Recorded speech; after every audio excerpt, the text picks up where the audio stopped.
ओम श्री हनुमते नमः। आप सभी का हमारे YouTube चैनल पर हार्दिक स्वागत है। आज मंगलवार को आइए सुने हनुमान जी की पौराणिक कथा। कथा के अनुसार एक समय की बात है, एक नगर में एक वृद्धा रहती थी। उसका एक ही पुत्र था।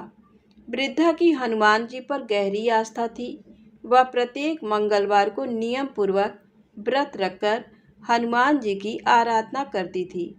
एक बार हनुमान जी ने अपनी भक्तिनी उस वृद्ध महिला की श्रद्धा का परीक्षण करने का विचार किया।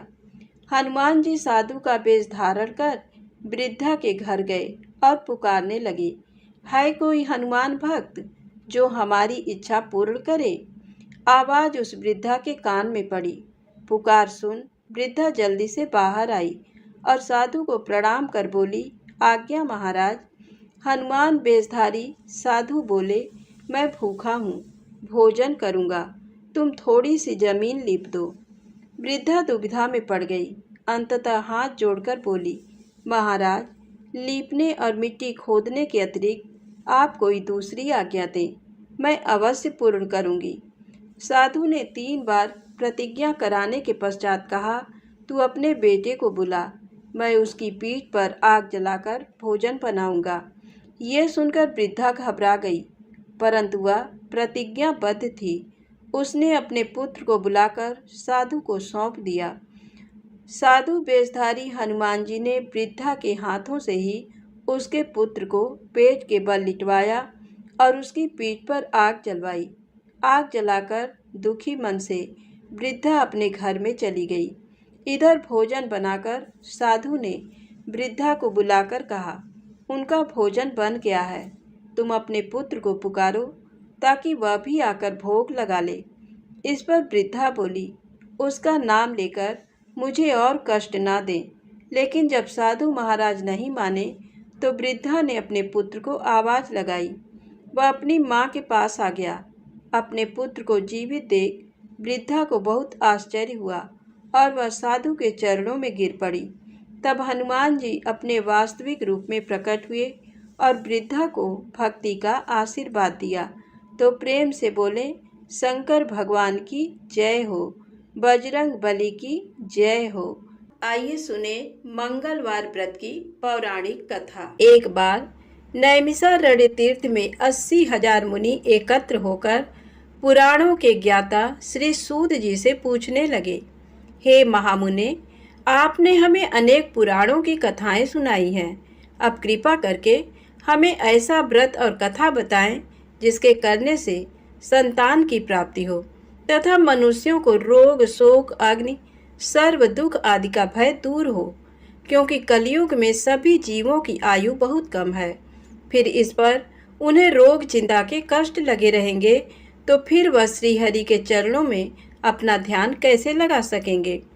श्री सूत जी बोले, हे मुनियों, आपने लोक कल्याण के लिए बहुत ही उत्तम बात पूछी है। एक बार युधिष्ठिर ने भगवान श्री कृष्ण से लोक कल्याण के लिए यही प्रश्न किया था। भगवान श्री कृष्ण और युधिष्ठिर का संवाद तुम्हारे सामने कहता हूँ, ध्यान देकर सुनो। एक समय पांडवों की सभा में श्री कृष्ण जी बैठे हुए थे। तब युधिष्ठिर ने भगवान श्री कृष्ण से प्रश्न किया, हे प्रभु नंद नंद गोविंद, आपने मेरे लिए अनेकों कथाएं सुनाई हैं। आज आप कृपा करके ऐसा व्रत या कथा सुनाएं जिसके करने से मनुष्य को रोग चिंता का भय समाप्त हो और उसको पुत्र की प्राप्ति हो। हे प्रभु, बिना पुत्र के जीवन व्यर्थ है। पुत्र के बिना मनुष्य नरकगामी होता है।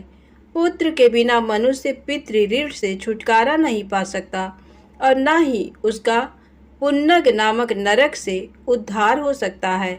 अतः पुत्रदायक व्रत बतलाएं। श्री कृष्ण भगवान बोले, हे राजन, मैं एक प्राचीन इतिहास सुनाता हूँ, आप उसे ध्यान पूर्वक सुनो। कुंडलपुर नामक एक नगर था। उसमें नंदा नामक एक ब्राह्मण रहता था। भगवान की कृपा से उसके पास सब कुछ था, फिर भी वह दुखी था। इसका कारण ये था कि ब्राह्मण की स्त्री सुनंदा की कोई संतान न थी। सुनंदा पतिव्रता थी, भक्तिपूर्वक श्री हनुमान जी की आराधना करती थी।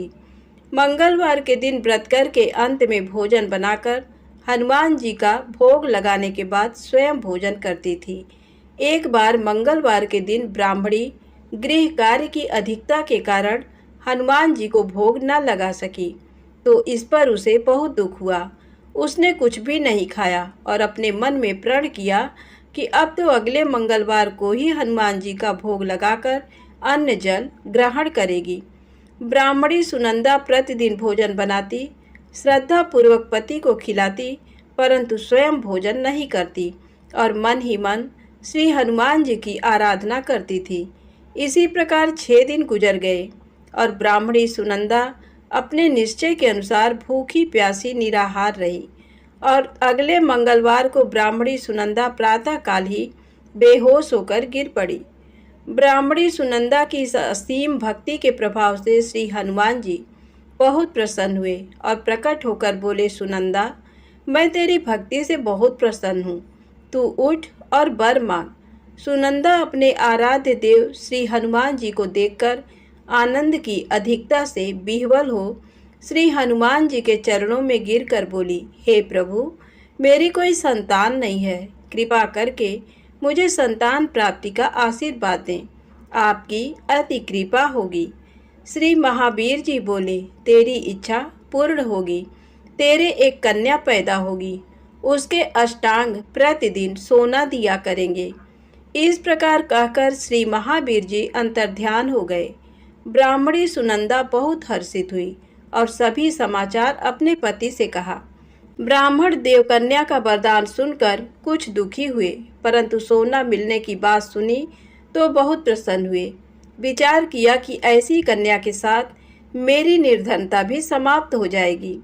श्री हनुमान जी की कृपा से वह ब्राह्मणी गर्भवती हुई और 10वें महीने में उसे बहुत ही सुंदर पुत्री प्राप्त हुई।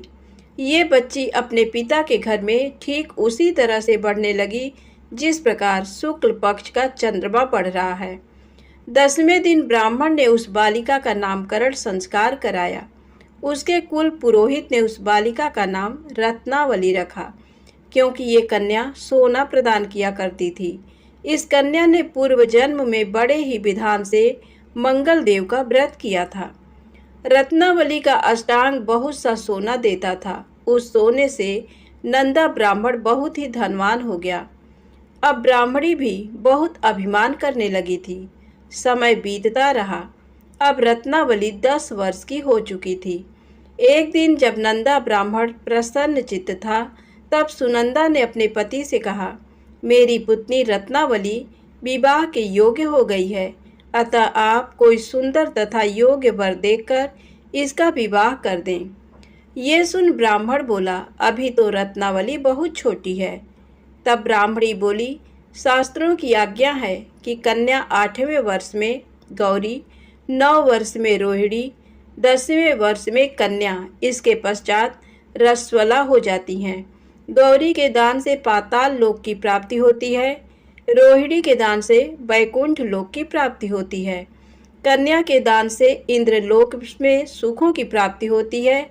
अगर हे पतिदेव रजस्वला का दान किया जाता है तो घोर नरक की प्राप्ति होती है। इस पर ब्राह्मण बोला, अभी तो रत्नावली मात्र 10 ही वर्ष की है और मैंने तो 16-16 साल की कन्याओं के विवाह कराए हैं, अभी जल्दी क्या है। तब ब्राह्मणी सुनंदा बोली, आपको तो लोभ अधिक हो गया। शास्त्रों में कहा गया है कि माता पिता और बड़ा भाई रजस्वला कन्या को देखते हैं तो वह अवश्य ही नरकगामी होते हैं। तब ब्राह्मण बोला, अच्छी बात है, कल मैं अवश्य ही योग्य वर की तलाश में अपना दूत भेजूंगा। दूसरे दिन ब्राह्मण ने अपने दूत को बुलाया और आज्ञा दी कि जैसी सुंदर मेरी कन्या है वैसा ही सुंदर वर उसके लिए तलाश करो। दूत अपने स्वामी की आज्ञा पाकर निकल पड़ा। पंपई नगर में उसने एक सुंदर लड़के को देखा। ये बालक एक ब्राह्मण परिवार का बहुत गुणवान पुत्र था। इसका नाम सोमेश्वर था। दूत ने इस सुंदर व गुणवान ब्राह्मण पुत्र के बारे में अपने स्वामी को पूर्ण विवरण दिया। ब्राह्मण नंदा को भी सोमेश्वर अच्छा लगा और फिर शुभ मुहूर्त में विधि पूर्वक कन्यादान करके ब्राह्मण ब्राह्मणी संतुष्ट हुए। परंतु ब्राह्मण के मन में लोभ समाया हुआ था। उसने कन्यादान तो कर दिया, पर वह बहुत खिन्न भी था। उसने विचार किया कि रत्नावली तो अब चली जाएगी और मुझे इससे जो सोना मिलता था वह अब नहीं मिलेगा। मेरे पास जो धन था कुछ तो इसके विवाह में खर्च हो गया और जो शेष बचा है वह भी कुछ दिनों पश्चात समाप्त हो जाएगा। मैंने तो इसका विवाह करके बहुत बड़ी भूल कर दी है। अब कोई ऐसा उपाय हो कि रत्नावली मेरे घर में ही बनी रहे, अपनी ससुराल ना जाए। लोभ रूपी राक्षस ब्राह्मण के मस्तिष्क पर छाता जा रहा था। रात भर अपनी सैया पर बेचैनी से करवटें बदलते बदलते उसने एक बहुत ही क्रूर निर्णय लिया। उसने विचार किया कि जब रत्नावली को लेकर उसका पति सोमेश्वर अपने घर के लिए जाएगा तो वह मार्ग में छिपकर सोमेश्वर का वध कर देगा और अपनी लड़की को अपने घर ले आएगा, जिससे नियमित रूप से उसे सोना भी मिलता रहेगा और समाज का कोई मनुष्य उसे दोष भी नहीं दे सकेगा। प्रातः काल हुआ तो नंदा और सुनंदा ने अपने जमाई तथा लड़की को बहुत सारा धन देकर विदा किया। सोमेश्वर अपनी पत्नी रत्नावली को लेकर ससुराल से अपने घर की तरफ चल दिया। ब्राह्मण नंदा महालोभ के वशीभूत हो अपनी मति खो चुका था। पाप पुण्य को उसे विचार ही न रहा।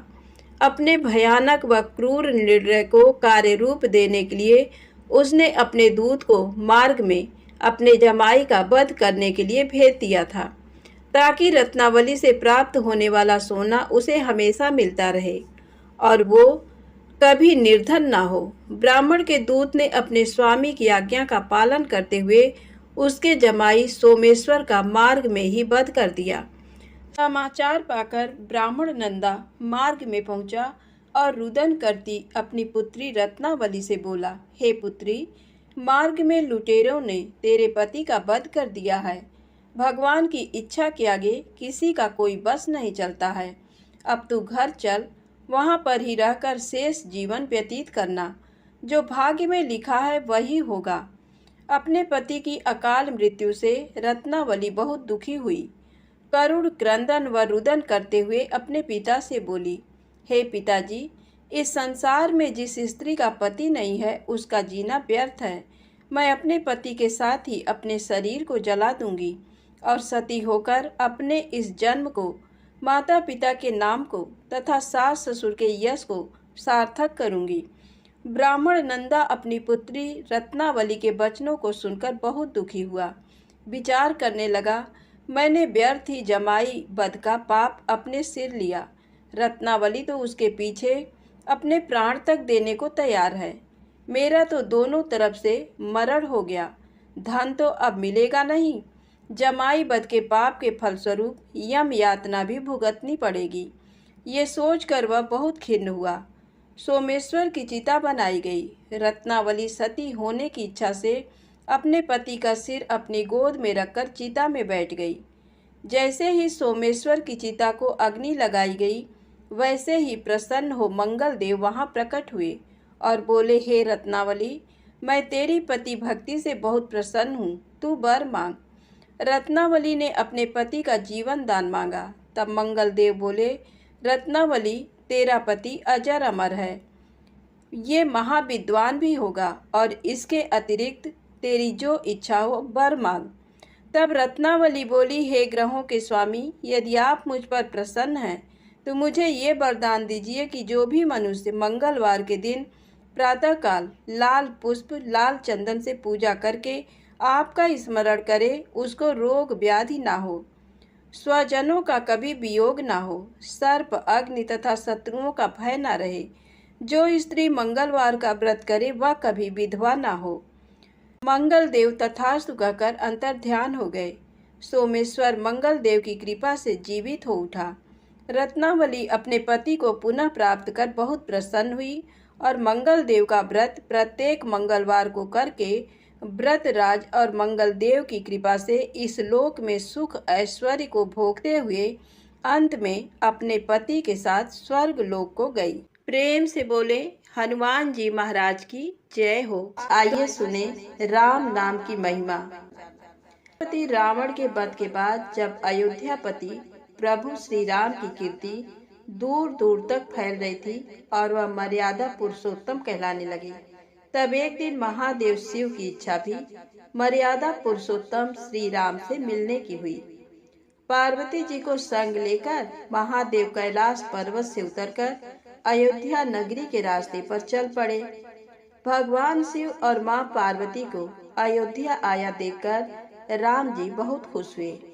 माता जानकी ने उनका उचित आदर सत्कार किया और स्वयं भोजन बनाने के लिए रसोई में चली गई। इस बीच भगवान शिव ने श्री राम जी से पूछा, आपके सेवक हनुमान जी दिखाई नहीं पड़ रहे हैं? श्री राम बोले, वे बगीचे में हैं। शिव जी ने श्री राम जी से बगीचे में जाने की अनुमति मांगी और पार्वती जी का हाथ थामकर बगीचे में आ गए। बगीचे की खूबसूरती देखकर उनका मन मोहित हो गया। आम के एक घने वृक्ष के नीचे हनुमान जी दीन दुनिया से बेखबर गहरी नींद में सोए थे। एक लय में खर्राटों से राम नाम की ध्वनि उठ रही थी। चकित होकर शिवजी और माता पार्वती एक दूसरे की ओर देखने लगे। माता पार्वती मुस्कुरा उठी और वृक्ष की डालियों की ओर इशारा किया। राम नाम सुनकर पेड़ की डालियां भी झूमने लगी थीं और इनके बीच से भी राम नाम उच्चारित हो रहा था। शिवजी इस राम नाम की धुन में मस्त मगन होकर खुद भी राम राम कहकर नाचने लगे। माता पार्वती जी ने भी अपने पति का अनुसरण किया और अपने कोमल पैर थिरकाने लगी। शिव जी और माता पार्वती जी के नृत्य में ऐसी झनकार उठी कि स्वर्ग लोक के देवतागण भी आकर्षित होकर बगीचे में आ गए और राम नाम की धुन में सभी मस्त हो गए। माता जानकी भोजन तैयार करके प्रतीक्षारत थी, परंतु संध्या घिरने तक भी अतिथि नहीं पधारे। तब अपने देवर लक्ष्मण जी को बगीचे में भेजा। लक्ष्मण जी तो स्वयं को श्री राम का सेवक ही मानते थे, अतः बगीचे में आकर जब उन्होंने धरती पर स्वर्ग का नजारा देखा तो खुद भी राम नाम की धुन में झूम उठे। महल में माता जानकी परेशान हो रही थी कि अभी तक भोजन ग्रहण करने कोई भी क्यों नहीं आया। तब उन्होंने श्री राम जी से कहा, भोजन ठंडा हो रहा है, चलिए हम ही जाकर बगीचे में से सभी को ले आए। जब राम जी बगीचे में गए तो वहाँ राम नाम की धूम मची हुई थी। हनुमान जी गहरी नींद में सोए हुए थे और उनके खर्राटों से अभी तक राम नाम निकल रहा था। श्री राम भाव विह्वल हो उठे। राम जी ने हनुमान जी को नींद से जगाया और प्रेम से उनकी तरफ निहारने लगे। हनुमान जी प्रभु को आया देख शीघ्रता से उठ खड़े हुए। नृत्य की समा भंग हो गई। शिव जी खुले कंठ से हनुमान जी की राम भक्ति की सराहना करने लगे। हनुमान जी सकुचाए लेकिन मन ही मन खुश हो रहे थे। श्री सिया राम ने भोजन करने का आग्रह भगवान शिव जी से किया। सभी लोग महल में भोजन करने के लिए चल पड़े। माता जानकी भोजन परोसने लगी। हनुमान जी को भी श्री राम जी ने पंक्ति में बैठने का आदेश दिया। हनुमान जी बैठ तो गए, परंतु आदत ऐसी थी कि राम जी के भोजन करने के उपरांत ही सभी लोग भोजन करते थे। आज श्री राम के आदेश से पहले भोजन करना पड़ रहा था। माता जानकी हनुमान जी को भोजन परोसती जा रही थी, पर हनुमान जी का पेट ही नहीं भर रहा था। सीता जी कुछ समय तक तो उन्हें भोजन परोसती रही, फिर समझ गईं इस तरह तो हनुमान जी का पेट नहीं भरेगा। उन्होंने तुलसी के एक पत्ते पर राम नाम लिखा और भोजन के साथ हनुमान जी को परोस दिया। तुलसी पत्र खाते ही हनुमान जी को संतुष्टि मिली और वह भोजन खाकर उठ खड़े हुए। भगवान शिव शंकर ने प्रसन्न होकर हनुमान जी को आशीर्वाद दिया कि आपकी राम भक्ति युगों युगों तक याद की जाएगी और आप संकट मोचन कहलाएंगे। तो प्रेम से बोलें, शंकर जी भगवान की जय हो। संकट मोचन हनुमान जी की जय हो। अब आइए सुने राम नाम महिमा की दूसरी कहानी। महादेव जी को एक बार बिना कारण के किसी को प्रणाम करते देखकर पार्वती जी ने पूछा, आप किसको प्रणाम करते रहते हैं? शिव जी पार्वती जी से कहते हैं कि हे देवी, जो व्यक्ति एक बार राम कहता है उसे मैं 3 बार प्रणाम करता हूँ। पार्वती जी ने एक बार शिव जी से पूछा, आप स्मशान में क्यों जाते हैं और ये चिता की भस्म शरीर पर क्यों लगाते हैं? उसी समय शिव जी पार्वती जी को शमशान ले गए। वहां एक शव अंतिम संस्कार के लिए लाया गया। लोग राम नाम सत्य है कहते हुए शव को ला रहे थे। शिव जी ने कहा कि देखो पार्वती, इस शमशान की ओर जब लोग आते हैं तो राम नाम का स्मरण करते हुए आते हैं और इस शव के निमित्त से कई लोगों के मुख से मेरा अति प्रिय दिव्य राम नाम निकलता है। उसी को सुनने में शमशान में आता हूँ और इतने लोगों के मुख से राम नाम का जप करवाने में निमित्त बनने वाले इस शव का मैं सम्मान करता हूँ, प्रणाम करता हूँ और अग्नि में जलने के बाद उसकी भस्म को अपने शरीर पर लगा लेता हूँ। राम नाम बुलवाने वाले के प्रति मुझे अगाध प्रेम रहता है। एक बार शिव जी कैलाश पर पहुँचे और पार्वती जी से भोजन मांगा। पार्वती जी विष्णु सहस्त्र नाम का पाठ कर रही थी। पार्वती जी ने कहा, अभी पाठ पूरा नहीं हुआ, कृपया थोड़ी देर प्रतीक्षा कीजिए। शिव जी ने कहा कि इससे तो समय और श्रम दोनों लगेंगे। संत लोग जिस तरह से सहस्त्र नाम को छोटा कर लेते हैं और नित्य जपते हैं, वैसा उपाय कर लो। पार्वती जी ने पूछा, वो उपाय कैसे करते हैं, मैं सुनना चाहती हूँ। तब शिव जी ने बताया, केवल एक बार राम कह लो, तुम्हें सहस्त्र नाम भगवान के 1000 नाम लेने का फल मिल जाएगा। एक राम नाम 1000 दिव्य नामों के समान है। पार्वती जी ने वैसा ही किया। भगवान बोले, श्री राम राम रामेति रमे रामे मनोरमे सहस्र नाम तत्तुल्यम राम नाम वरानने। ये राम नाम सभी आपदाओं को हरने वाला, सभी संपदाओं को देने वाला दाता है। सारे संसार को विश्राम शांति प्रदान करने वाला है। इसीलिए मैं इसे बार बार प्रणाम करता हूँ। भवसागर के सभी समस्याओं और दुख के बीजों को भूंज के रख देने वाला, समूल नष्ट कर देने वाला, सुख संपत्तियों को अर्जित करने वाला, यमदूतों को भगाने वाला केवल राम नाम का गर्जन जप है। प्रयास पूर्वक स्वयं भी राम नाम जपते रहना चाहिए और दूसरों को भी प्रेरित करके राम नाम जपवाना चाहिए। इससे अपना और दूसरों का तुरंत कल्याण हो जाता है। यही सबसे सुलभ और अचूक उपाय है। इसीलिए हमारे देश में प्रणाम राम राम कहकर किया जाता है। अब आइए सुने बिल्व वृक्ष की महिमा। एक बार नारद जी ने भगवान भोलेनाथ की स्तुति कर पूछा, प्रभु, आपको प्रसन्न करने के लिए सबसे उत्तम और सुलभ साधन क्या है? हे त्रिलोकीनाथ, आप तो निर्विकार और निष्काम हैं। आप सहज ही प्रसन्न हो जाते हैं। फिर भी मेरी जानने की इच्छा है कि आपको क्या प्रिय है। शिव जी बोले, नारद जी, वैसे तो मुझे भक्त के भाव सबसे प्रिय हैं। फिर भी आपने पूछा है तो बताता हूँ। मुझे जल के साथ साथ बिल्व पत्र बहुत प्रिय हैं। जो अखंड बिल्व पत्र मुझे श्रद्धा से अर्पित करते हैं, मैं उन्हें अपने लोक में स्थान देता हूँ। नारद जी भगवान शंकर और माता पार्वती की वंदना कर अपने लोक को चले गए।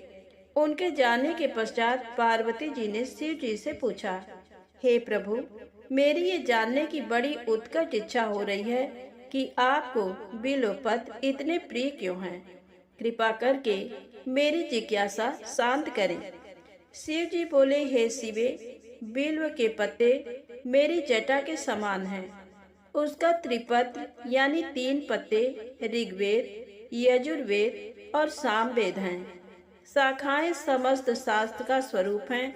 बिल्व वृक्ष को आप पृथ्वी का कल्प वृक्ष समझें, जो ब्रह्मा विष्णु शिव स्वरूप हैं। स्वयं महालक्ष्मी ने शैल पर्वत पर बिल्व वृक्ष रूप में जन्म लिया था। ये सुनकर पार्वती जी कौतूहल में पड़ गईं। उन्होंने पूछा, देवी लक्ष्मी ने आखिर बिल्व वृक्ष का रूप क्यों लिया? आप ये कथा विस्तार से कहें। तब भोलेनाथ ने देवी पार्वती को कथा सुनानी शुरू की। हे देवी, सतयुग में ज्योति रूप में मेरे अंश का रामेश्वर लिंग था। ब्रह्मा आदि देवों ने उसका विधिवत पूजन अर्चन किया था। फलतः मेरे अनुग्रह से वाग देवी सबकी प्रिया हो गईं। वे भगवान विष्णु को सतत प्रिय हो गईं। मेरे प्रभाव से भगवान केशव के मन में वाग देवी के लिए जितनी प्रीति हुई वह स्वयं लक्ष्मी को नहीं भाई। अतः लक्ष्मी देवी चिंतित और रुष्ट होकर परम उत्तम श्री शैल पर्वत पर चली गई। वहां उन्होंने मेरे विग्रह की उग्र तपस्या प्रारंभ कर दी। हे परमेश्वरी, कुछ समय बाद महालक्ष्मी जी ने मेरे विग्रह से थोड़ा ऊर्ध्व में एक वृक्ष का रूप धारण कर लिया और अपने पत्र पुष्प द्वारा निरंतर मेरा पूजन करने लगी। इस तरह उन्होंने कोटि वर्ष तक आराधना की। अंततः उन्हें मेरा अनुग्रह प्राप्त हुआ। महालक्ष्मी ने मांगा कि श्री हरि के हृदय में मेरे प्रभाव से वाग्देवी के लिए जो स्नेह हुआ है वह समाप्त हो जाए। शिव जी बोले, मैंने महालक्ष्मी को समझाया कि श्री हरि के हृदय में आपके अतिरिक्त किसी और के लिए कोई प्रेम नहीं है। वाग्देवी के प्रति तो उनकी श्रद्धा है। ये सुनकर श्री लक्ष्मी जी प्रसन्न हो गईं और पुनः श्री विष्णु के हृदय में स्थित होकर निरंतर उनके साथ विहार करने लगी। हे पार्वती, महालक्ष्मी के हृदय का एक बड़ा विकार इस प्रकार दूर हुआ था। इस कारण हरिप्रिया उसी वृक्ष रूप में सर्वदा अतिशय भक्ति से भरकर यत्न पूर्वक मेरी पूजा करने लगी। बिल्व इस कारण मुझे बहुत प्रिय है और मैं बिल्व वृक्ष का आश्रय लेकर रहता हूँ। बिल्व वृक्ष को सदा सर्व तीर्थमय एवं सर्व देवमय मानना चाहिए, इसमें तनिक भी संदेह नहीं है। बिल्व पत्र, बिल्व फूल, बिल्व वृक्ष अथवा बिल्व काष्ठ के चंदन से जो मेरा पूजन करता है वह भक्त मेरा प्रिय है। बिल्व वृक्ष को शिव के समान ही समझो, वह मेरा शरीर है। जो बिल्व पर चंदन से मेरा नाम अंकित करके मुझे अर्पण करता है, मैं उसे सभी पापों से मुक्त करके अपने लोक में स्थान देता हूँ। उस व्यक्ति को स्वयं लक्ष्मी जी भी नमस्कार करती हैं। जो बिल्व मूल में प्राण छोड़ता है उसको रुद्र देह प्राप्त होता है। तो प्रेम से बोले, विष्णु भगवान माता लक्ष्मी की जय हो। शंकर भगवान माँ गौरी माता की जय हो। अब आइए सुने मंगलवार को सुनी जाने वाली मंगला गौरी माता की पौराणिक कथा। कुरु देश में श्रुतकीर्ति नामक एक विद्वान, कीर्तिशाली, शत्रुओं का नाश करने वाला, 64 कलाओं का ज्ञाता तथा धनुर्विद्या में कुशल राजा हुआ था। पुत्र के अतिरिक्त अन्य सभी शुभ चीजें उस राजा के पास थी। अतः वह राजा संतान के विषय में अत्यंत चिंतित हुआ और जब ध्यान पूर्वक देवी की आराधना करने लगा तब उसकी कठोर तपस्या से देवी प्रसन्न हो गईं और उससे ये वचन बोली, हे सुब्रत, वर मांगो। श्रुतकीर्ति बोला, हे देवी, यदि आप मुझ पर प्रसन्न हैं तो मुझे सुंदर पुत्र दीजिए। हे देवी, आपकी कृपा से अन्य किसी भी वस्तु का अभाव नहीं है। उसका ये वचन सुनकर पवित्र मुस्कान वाली देवी ने कहा, हे राजन, तुमने अत्यंत दुर्लभ वर मांगा है, फिर भी कृपावश मैं तुम्हें अवश्य दूंगी। किंतु हे राजेंद्र, सुनिए, यदि परम गुणी पुत्र चाहते हो तो वह केवल 16 वर्ष तक जीवित रहेगा, और यदि रूप तथा विद्या से विहीन पुत्र चाहते हो तो दीर्घजीवी होगा। देवी का ये वचन सुनकर राजा चिंतित हो उठा और पुनः अपनी पत्नी से परामर्श करके उसने गुणवान तथा सभी शुभ लक्षणों से संपन्न 16 वर्ष की आयु वाला पुत्र मांगा। तब देवी ने भक्ति संपन्न राजा से कहा, हे नृपनंदन, मेरे मंदिर के द्वार पर आम का वृक्ष है, उसका एक फल लाकर मेरी आज्ञा से अपनी भार्या को उसे भक्षण करने हेतु प्रदान करो, जिससे वह शीघ्र ही गर्भ धारण करेगी, इसमें संदेह नहीं है। प्रसन्न होकर राजा ने वैसा ही किया और उसकी पत्नी ने गर्भ धारण कर लिया। 10वें महीने में उसने देव तुल्य सुंदर पुत्र को जन्म दिया। तब हर्ष तथा शोक से युक्त राजा ने बालक का जात कर्म आदि संस्कार किया और शिव का स्मरण करते हुए उसका नाम चिरायु रखा। इसके बाद पुत्र के 16 वर्ष के होने पर पत्नी सहित राजा चिंता में पड़ गए और वे विचार करने लगे कि ये पुत्र बड़े कष्ट से प्राप्त हुआ है और मैं इसकी दुखद मृत्यु अपने ही सामने कैसे देख सकूंगा। ऐसा विचार करके राजा ने पुत्र को उसके मामा के साथ काशी भेज दिया। प्रस्थान के समय राजा की पत्नी ने अपने भाई से कहा कि कार्पटिक का वेश धारण करके आप मेरे पुत्र को काशी ले जाइए। मैंने भगवान मृत्युंजय से पूर्व में पुत्र के लिए प्रार्थना की थी और कहा था कि हे विश्वेश, आप जगतपति की यात्रा के लिए मैं उस पुत्र को अवश्य भेजूंगी। अतः आप मेरे पुत्र को आज ही ले जाइए और सावधानी पूर्वक इसकी रक्षा कीजिएगा। अपनी बहन की ये बात सुनकर भांजे के साथ वो चल पड़ा। कई दिनों तक चलते चलते वह आनंद नामक नगर में पहुंचा। वहां सभी प्रकार की समृद्धियों से संपन्न वीरसेन नाम वाला राजा रहता था। उस राजा की एक सर्वलक्षण संपन्न युवावस्था प्राप्त मनोहर तथा रूप लावण्यमयी मंगला गौरी नामक कन्या थी। सभी उपमानों को तुच्छ करके सौंदर्य अभिवृद्धि को प्राप्त वह कन्या किसी समय सखियों के साथ नगर के उपवन में क्रीड़ा करने के लिए गई हुई थी। उसी समय वह चिरायु तथा उसका मामा वे दोनों भी वहां पहुंच गए और उन कन्याओं को देखने की लालसा से वहीं विश्राम करने लगे। इसी बीच विनोद पूर्वक क्रीड़ा करती हुई उन कन्याओं में से किसी एक ने कुपित होकर राजकुमारी को राणा ये कुवचन कह दिया। तब उस अशुभ वचन को सुनकर राजकुमारी ने कहा, तुम अनुचित बात क्यों बोल रही हो? मेरे कुल में तो इस प्रकार की कोई नहीं है। मंगला गौरी की कृपा से तथा उनके व्रत के प्रभाव से विवाह के समय जिसके सर पर मेरे हाथ से अक्षत पड़ेंगे, हे सखी, वह यदि अल्प आयु वाला होगा तो भी चिरंजीवी हो जाएगा। इसके बाद वह सभी कन्याएं अपने अपने घर चली गईं। उसी दिन राजकुमारी का विवाह था। बाहलीक देश के दृढ़धर्मा नामक राजा के सुकेतु नाम वाले पुत्र के साथ उसका विवाह निश्चित किया गया था। वह सुकेतु विद्याहीन, कुरूप तथा बहरा था। तब सुकेतु के साथ आए हुए उन लोगों ने विचार किया कि इस समय कोई दूसरा श्रेष्ठ वर ले जाना चाहिए और विवाह संपन्न हो जाने के बाद वहां सुकेतु पहुंच जाए। उन लोगों ने चिरायु के मामा के पास जाकर याचना की कि आप इस बालक को हमें दे दीजिए, जिससे हमारा कार्य सिद्ध हो जाए। इस पृथ्वी पर परोपकार के समान दूसरा कोई धर्म नहीं है। उनकी बात सुनकर चिरायु का मामा मन ही मन बहुत प्रसन्न हुआ, क्योंकि इसने उपवन में पहले ही कन्या मंगला गौरी की बात सुन ली थी। फिर भी उसने एक बार कहा कि आप लोग इसे किस लिए मांग रहे हैं? कार्य की सिद्धि हेतु वस्त्र, अलंकार आदि मांगे जाते हैं, वर तो कहीं भी नहीं मांगा जाता। तथापि आप लोगों का सम्मान रखने के लिए मैं इसे दे रहा हूँ। इसके बाद चिरायु को वहां ले जाकर उन लोगों ने विवाह संपन्न कराया। सप्तपदी आदि के हो जाने पर रात्रि में शिव पार्वती की प्रतिमा के समक्ष उस चिरायु ने हर्ष युक्त होकर मंगला गौरी के साथ शयन किया। उसी दिन चिरायु के 16 वर्ष पूर्ण हो चुके थे और अर्धरात्रि में साक्षात्कार सर्प रूप में वहां आ गया। इसी बीच संयोगवश राजकुमारी जाग गई। उसने उस महासर्प को वहां देखा और वह भय से व्याकुल होकर कांपने लगी।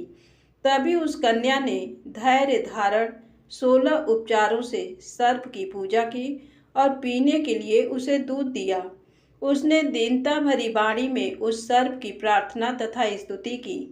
मंगला गौरी प्रार्थना करने लगी कि मैं उत्तम व्रत को करूंगी, जिससे मेरे पति जीवित रहें। ये जिस तरह से चिरकाल तक जीवित रहें, आप वैसा कीजिए। इतने में सर्प वहां स्थित एक कमंडल में प्रवेश कर गया और उस मंगला गौरी ने अपनी कंचुकी से उस कमंडल का मुंह बांध दिया। इसी बीच उसका पति अंगड़ाई लेकर जाग गया और अपनी पत्नी से बोला, हे प्रिय, मुझे भूख लगी है। तब वह अपनी माता के पास जाकर खीर, लड्डू आदि ले आई और उसके द्वारा दिए भोज्य पदार्थ को उसने प्रसन्न मन होकर खाया। भोजन के पश्चात हाथ धोते समय उसके हाथ से अंगूठी गिर पड़ी। तांबूल खाकर वह पुनः सो गया। इसके बाद मंगला गौरी कमंडल को फेंकने के लिए जाने लगी। विधि की कैसी गति है कि उस कमंडल में से बाहर की ओर जगमग करती हुई हार कांति को देखकर वह आश्चर्यचकित हो गई। घट में स्थित उस हार को उसने अपने कंठ में धारण कर लिया। इसके बाद कुछ रात शेष रहते ही चिरायु का मामा आकर उसे ले गया। इसके बाद वर पक्ष के लोग सुकेतु को वहां ले आए। उसे देख मंगला गौरी ने कहा कि ये मेरा पति नहीं है। तब उन सभी ने उससे कहा, हे सुबे, तुम ये क्या बोल रही हो? यहाँ तुम्हारा कोई परिचायक हो तो उसे हम लोगों को बताओ। मंगला गौरी बोली, जिसने रात्रि में 9 रत्नों से बनी अंगूठी दी है, उसकी अंगुली में इसे डालकर परिचायक निशानी देख लें। मेरे पति ने रात्रि में मुझे जो हार दिया था उसके रत्नों का समुदाय कैसा है, इस बात को ये बताएं। ये तो कोई अन्य ही है। इसके अतिरिक्त रात्रि में आम सींचते समय उनका पैर कुमकुम से लिप्त हो गया था। वह मेरी जांघ पर अब भी विद्यमान है, उसे आप लोग शीघ्र देख लें। साथ ही रात में परस्पर भाषण तथा भोजन आदि जो कुछ किया गया था उसे भी ये बता दें, तब ये निश्चय ही मेरे पति हैं। इस प्रकार उसका वचन सुनकर सभी ठीक है कहने लगे, किंतु जब एक भी बात न मिली तब सभी ने सुकेतु को उसका पति होने से निषिद्ध कर दिया और वर पक्ष वाले जिस तरह से आए थे उसी तरह से चले गए। उसके बाद अपने वंश को बढ़ाने वाले महान यश से संपन्न तथा परम मनस्वी मंगला गौरी के पिता ने अन्न पान आदि का सत्र चलाया। उन्होंने वर पक्ष का वृत्तांत कानों कान सुन लिया कि स्वरूप से कुरूप होने के कारण लोगों के द्वारा किसी अन्य को वर के रूप में आदर पूर्वक लाया गया था। तब उन्होंने अपनी कन्या को पर्दे के भीतर बिठा दिया। उसके बाद 1 वर्ष बीतने पर यात्रा करके चिरायु अपने मामा के साथ ये देखने आया कि विवाह के बाद वहाँ क्या हुआ। तब उसे गवाक्ष के भीतर से देखकर वह मंगला गौरी अत्यंत प्रसन्न हुई और माता पिता से बोली कि मेरे पति आ गए हैं। राजा ने अपने सुहित जनों को बुलाकर पूर्व में कहे गए सभी परिचायकों को निशानी को देखकर मंद मुस्कान वाली अपनी कन्या चिरायु को सौंप दी। राजा ने शिष्ट जनों को साथ लेकर विवाह का उत्सव कराया। इसके बाद राजा वीरसेन ने वस्त्र, आभूषण आदि, सेना, घोड़े, रथ और अन्य भी बहुत सी सामग्रियां देकर उन्हें विदा किया। उसके बाद कुल को आनंदित करने वाला वह चिरायु पत्नी तथा मामा को साथ लेकर सेना के साथ अपने नगर पहुंचा। लोगों के मुख से उसे आया हुआ सुनकर उसके माता पिता को विश्वास नहीं हुआ। उन्होंने सोचा कि प्रारब्ध अन्यथा कैसे हो सकता है। इतने में वह अपने माता पिता के पास आ गया और स्नेह से परिपूर्ण वह चिरायु भक्तिपूर्वक उनके चरणों में गिर पड़ा। तब अपने पुत्र का मस्तक सूंघ कर उन दोनों ने परम आनंद प्राप्त किया।